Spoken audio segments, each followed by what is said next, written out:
Welcome to CBC Windsor News at 6. I'm Meg Roberts. Thanks so much for spending part of your evening with us tonight. A researcher says there needs to be swift action to address the pollution issue in the Aamjiwnaang First Nation after some residents were treated for exposure to benzene. Plus complaints about the lack of boat launching facilities in the area, which some say is hindering tourism. And a local Taylor Swift fan club had an urgent meeting today to celebrate the pop star's new album. The calls to shut down a plastic plant in southwestern Ontario are growing. Experts say the facility needs to be inspected. That's after alarming levels of a cancer-causing chemical were recorded in neighboring Aamjiwnaang First Nation. The CBC's Chris Ensing reports.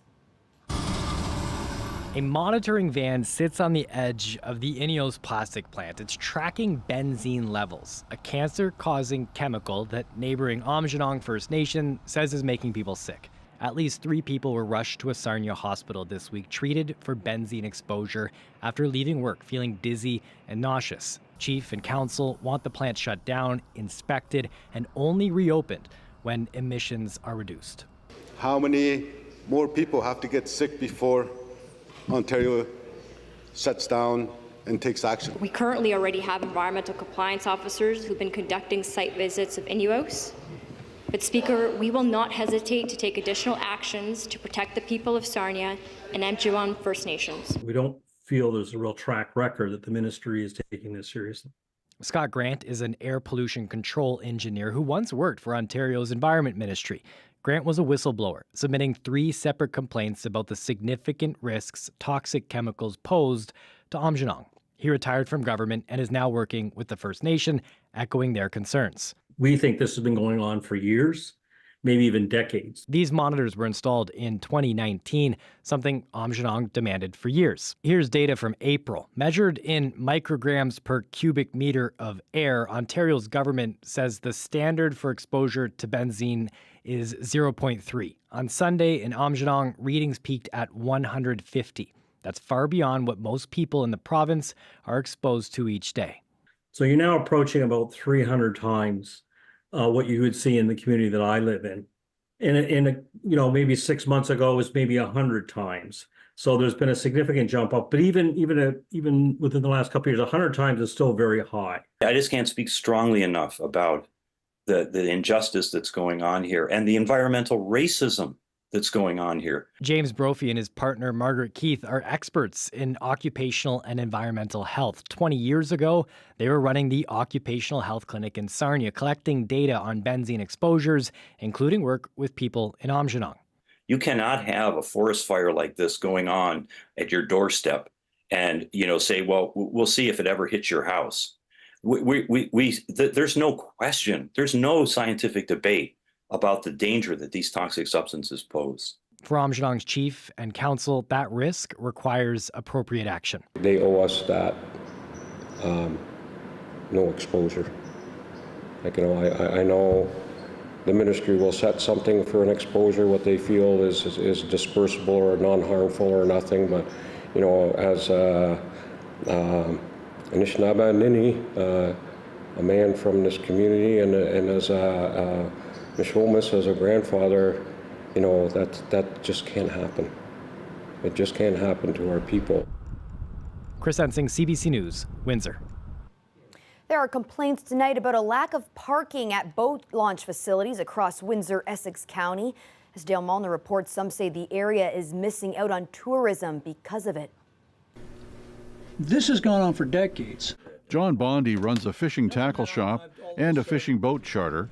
He says there isn't enough parking for trucks and trailers or boat launches in Windsor, Essex to meet the demand. I've traveled all the United States and Canada fishing, and for the amount of fishermen and the amount of fish, this area is way behind. If you go to Ohio, you go to Sandusky, Ohio, you go to Michigan, and you look at their facilities, they're booming.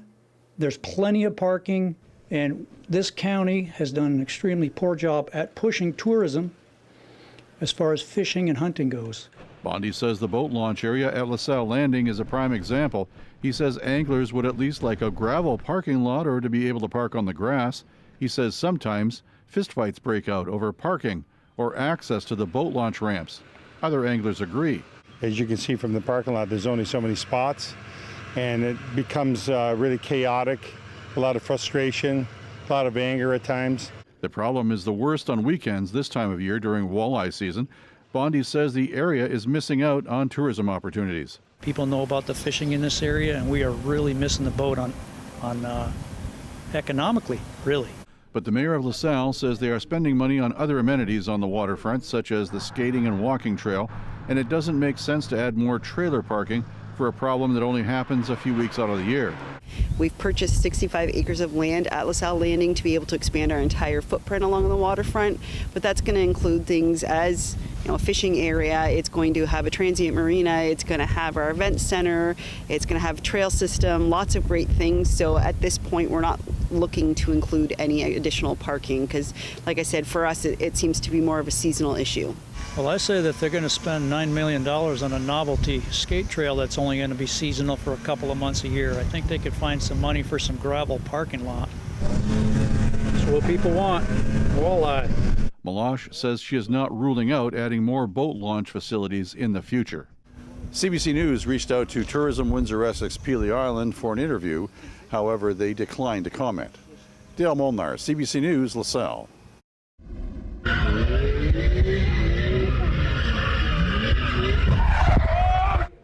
Earlier this week, CBC aired this video of an unsanctioned car rally. Today, police arresting one person. Officers say they responded late Saturday night in an industrial area on Wheelton Drive, shown in that video there. Once they arrived, police say a large number of cars left, but they noticed a parked BMW with extensive damage. Video showed that BMW doing donuts in the intersection before being struck by a red Audi. The 21-year-old driver of the Audi was charged with stunt driving. Police say they are investigating the identity of the BMW driver. Caesars Windsor is giving the city almost $2 million. That's just for being the host community, and that's for the first 3 months of this year. The OLG says it shares its proceeds as a way to contribute to the community's infrastructure development, job creation, and the economy. 100% of OLG's profits are reinvested in the province of Ontario. Since the casino in Windsor opened in 1994, Windsor has received more than $92 million from the OLG. Ford's recall of nearly 43,000 small SUVs is sparking concern from a Canadian nonprofit watchdog. Gasoline can leak from the fuel injectors onto hot engine surfaces, increasing the risk of fires. The recall does not fix the fuel leaks. Dealers will instead install a tube to let gas flow away from hot surfaces to the ground. The idea of installing a drain in the event of a fuel leak or a fuel vapor leak to take away the fuel from hot engine parts that could catch fire is looks as nuts on paper as what I just said to you now. It doesn't make any sense. The recall covers certain Bronco Sport SUVs from 2022 and 2023 and Escape SUVs from 2022.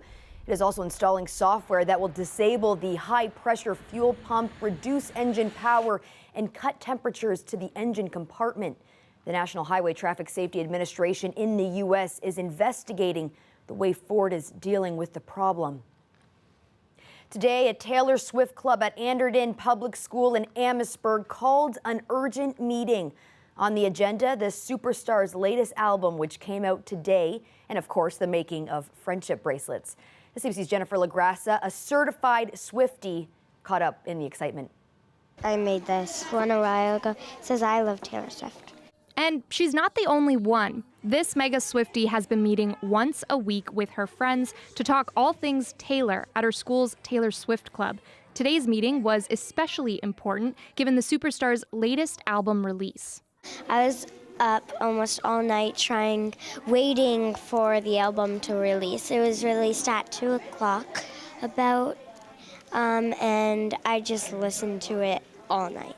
Did you really? You stayed up all night to listen? Yeah. No, you didn't.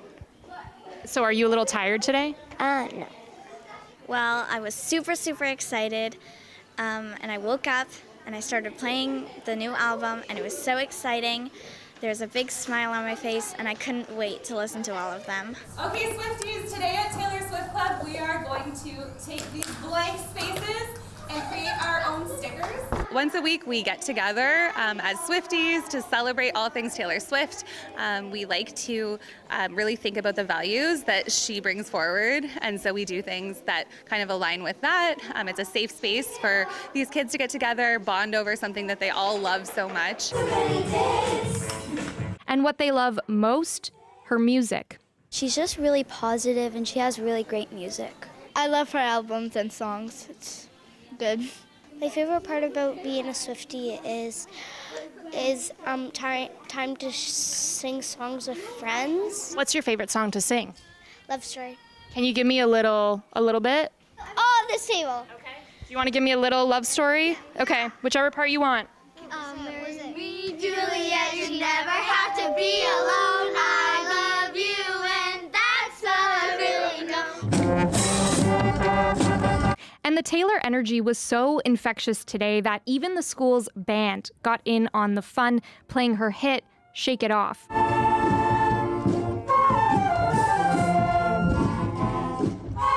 Jennifer LaGrassa, CBC News, Amherstburg.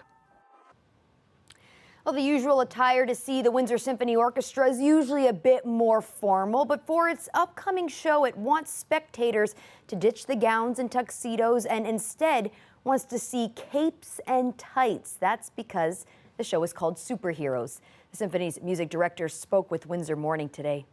I'm a huge fan of the Marvel movies and DC, of course, but Marvel and in a lot of our movies that are represented on stage are the Marvel brand. But there's something about the grandness and the scope of the music that really, especially when you hear it back to back, you think, wow, this is so much bigger than life. And I really think that's what superheroes are about, right? This idea of being bigger than us, bigger than humans, just really expansive. And there's something about hearing a full symphony orchestra perform this music without the movie, so that you really get enveloped by the sound and by the just the grandeur of it all.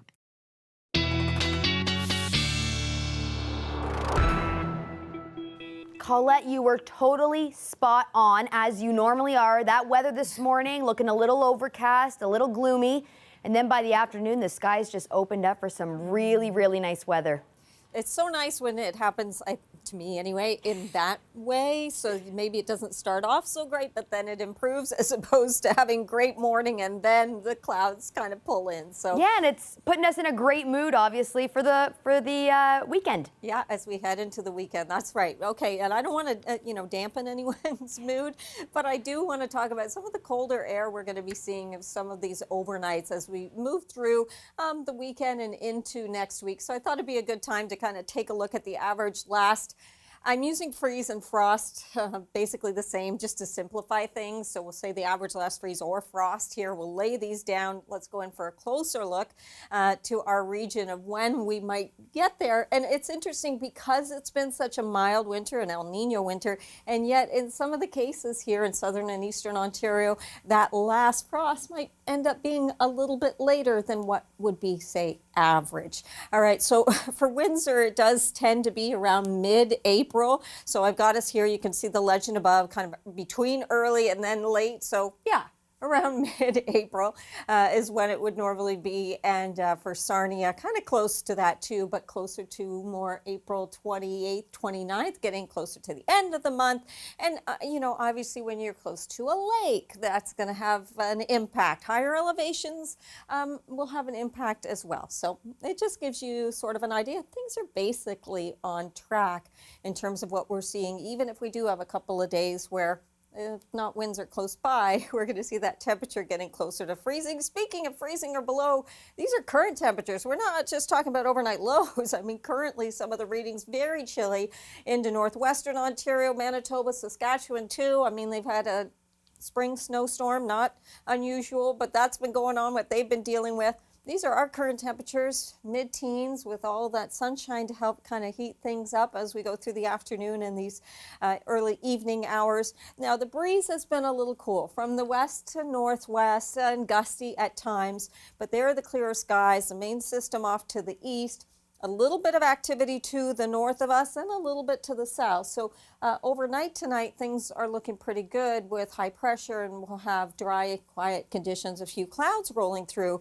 But I will say that as we get into tomorrow, likely we'll have some variable cloud kind of coming back in, especially building into the afternoon as the ground heats up with that sunshine. So we'll get some cloud cover, and then as we go into Sunday, improving conditions where we get more sun early, and then some fair weather cloud kind of popping through later in the day. So all in all, what I'm saying is things are looking pretty good. Just know the breeze kind of sticks with us a little bit as we go into the weekend, especially when you have those temperature gradients. Overnight tonight, we're not going down to freezing, but Saturday night. This is why I wanted to bring your attention to things that, yes, we have that chance of going to 0. Daytime highs look just fine. And have a look. Wednesday night, mid next week into Thursday, we could dip below freezing there, Meg. Saturday, maybe a good bonfire night, you know, with those colder temperatures? There's all kinds of things you could do here. I like the way you're thinking, yes. Thanks so much for that, Colette. You're welcome. Coming up, we have Josiah on the show for his Week's End segment. Stay tuned.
Josiah Sinanen joins me now for another Week's End segment. Josiah, what did you look into this week? Well, I got a cool story for you, Megan. I don't know if you have tomorrow earmarked in your calendar, but I do. It's Okay. Record Store Day 2024. Are you a vinyl collector? I'm a collector of a lot of old things, and vinyl is not one of them. So what exactly is Vinyl Record Day? Yeah, it's a really cool premise. So essentially all of these independent record stores are going to get a limited release of special one-time only vinyls from well-loved artists. So these are not like your big brand stores. These are the mom and pop shops in our own community. And as I said, Meg, I'm a big collector. It's one of my favorite things. So I actually already sent out a few messages to see if they got a shipment of some of the ones I'm hoping for. And you can probably catch me in one of those lineups tomorrow. I'm curious to know what you would be looking for. You know, Meg, I'm a big pop head. Yes, I knew so you know that.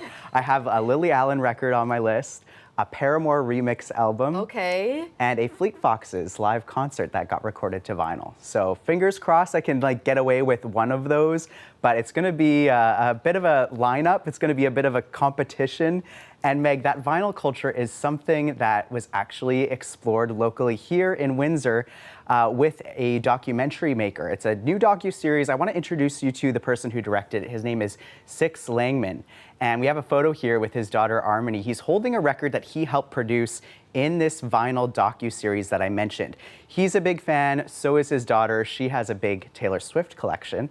But this series is mainly documenting his mission to find an ultra-rare vinyl, the Elephant Riders by Clutch. And he decided to film that journey, and it brought him into the fold of the rich and diverse community of record collectors in our area. So I'm going to show you a peek of the trailer, and you might catch a few familiar faces. With the recent vinyl resurgence, tracking down a record isn't always easy, but it is fun talking with other collectors, record store owners, and bands along the way. It's like an addiction, like a vinyl addiction. I'm like, oh, that's fun. There's all the serotonin that I need. Join me as I try and track down this elusive piece of vinyl, and I take a deep dive into producing limited edition records. Something in my head just went on and sent me on this musical direction that I've been on since then. This is Spinning Stories. So that docu-series is something Langman is screening tomorrow for free at the Capitol Theater at 1 p.m. It is a first-come, first-served screening, so you'll want to try and get there as soon as you're done your shopping for Record Store Day. And Josiah, why did Six want to present this to the community for free? Yeah, great question. He told us today on Afternoon Drive that that decision was an important one. Wanted to give back to the community, honestly. There's a big community that supported me over the last 2 years. A lot of collectors, a lot of record store owners, bands that have given me a lot of time. And, you know, we're talking about something that we love here. But to have a local screening was, you know, really important to me so that people here could see, you know, what our community is like and, you know, the people that are the people or friends of people that were interviewed, they'd be able to come in and see it. And I really wanted to keep it free. I thought it was important. Well, thank you so much for this, Josiah. Happy hunting tomorrow. Thank you very much. Hope it goes well. Thank you. Coming up, we have a story of a cat that went missing at an Ontario service center. Weeks later, he was found in Prince Edward Island. You won't want to miss this story. Stay tuned.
Jury selection is complete in Donald Trump's hush money trial in New York.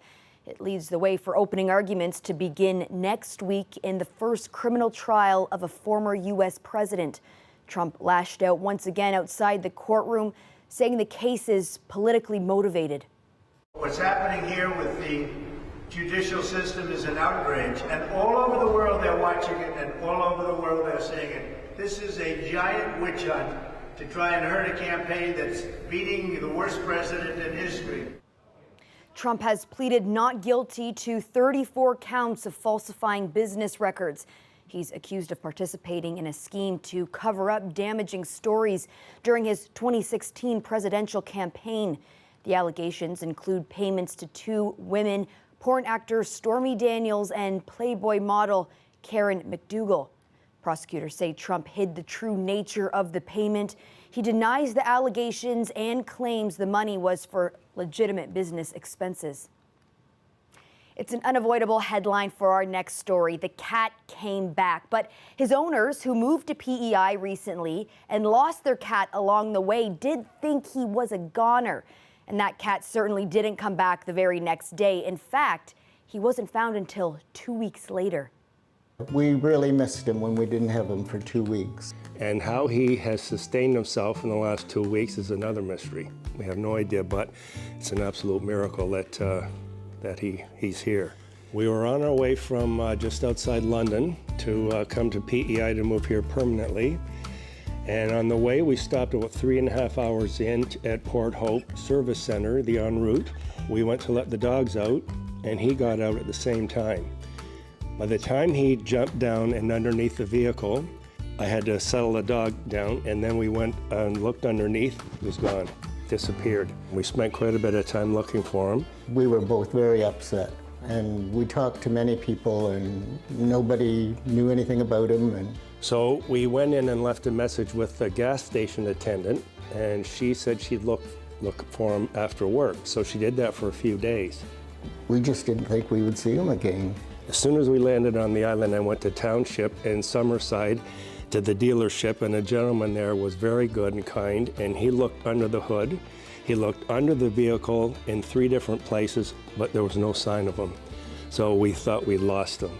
2 weeks later, he was sitting on the steps out in the backyard, and Riley appeared. I said to him, "Are you Riley?" And he just looked at me, and then all of a sudden he went, "Meow." So I said, "Well, come here, come here." And at first he just watched, and then he started slowly, and then he ran. And he just ran into my arms. It was such a shock. So I looked at him, and he's got a little orange half mustache on the right-hand side. So that's how we knew for sure it was him. We have no idea where he was the last 2 weeks or how he even got here, whether he jumped back in the vehicle somehow or he rode underneath the hood. We don't know. So we are so happy to have him back again. That story almost too absurd to be true. Well, that's it for CBC Windsor News. Don't forget, for news anytime, you can go to our website at cbc.ca/Windsor. You can also download the CBC News app for stories that matter most to you. And don't forget to watch The National tonight at 9 on CBC News Network, 10 p.m. on the CBC News app, CBC TV, and streaming on CBC Gem and CBC Explore. Thanks so much for tuning in. Looking forward to seeing you back here next week.